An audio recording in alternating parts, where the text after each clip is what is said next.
Chapter 48, No, You Are Not Crazy. There is something about the actual diagnosis of a problem that gives you some sort of comfort. Even when that diagnosis is cancer, you feel like you at least have a jumping off point. You can begin to plan to either fix the situation or prepare yourself for the inevitable. Either way, I feel that knowing what you're dealing with is always better than not knowing. As I struggled to know what was happening to me and why I just couldn't push past the fear of the cancer coming back, I was happy that I found someone who led me to know that I was not crazy. I was, in fact, having a very normal reaction to some extremely traumatic experiences in my life. Quote from my journal, day 960. I had a major meltdown on Sunday. I was feeling a little irritable all morning. Even at church, I was just not myself. By the time we got home, I felt like my insides were going to burst. I could not hold it in any longer. My brain literally ached from all the deep pondering I had been doing. I closed myself in my bathroom and just cried. Sobbed is more like it. When Mark got home, he could tell that something was wrong.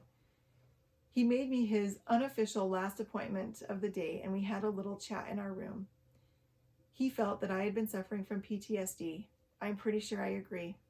We decided that it's probably a good idea that I meet with a counselor. On Monday, I scheduled an appointment. End quote. I met with a great counselor at Elias Family Services. She made me feel comfortable, and more importantly, she made me feel a lot less crazy. I knew that I had made the right decision to meet with her and felt very blessed to have such a smart husband/bishop who pointed me in the right direction. During the session, we began chatting about my family and about different memories I had of growing up. We moved on to talking about my fears, anxiety, anger, and everything else that was related to my cancer journey. The counselor confirmed Mark's suspicions and told me that we were indeed dealing with PTSD. What does that entail? How does one overcome PTSD? One of the things that she told me would be helpful was that I needed to find a way to reset my brain when it went into panic mode.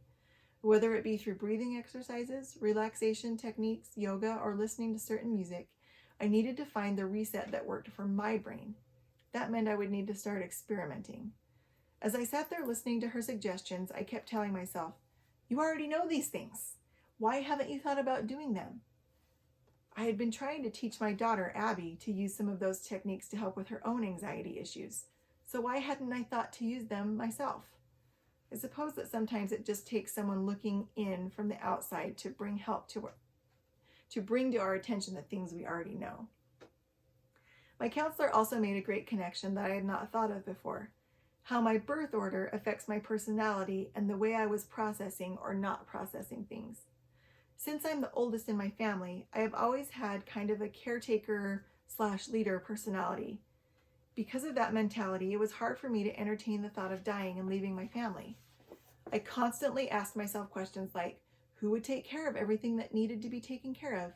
Who would cart the kids around to their various activities? Who would make sure the dog was fed and the dishes were done?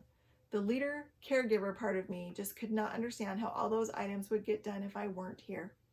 Even though the rational side of my brain knew that ultimately my family would survive, they would figure things out and life would move on for them, the irrational side just could not see how it would work.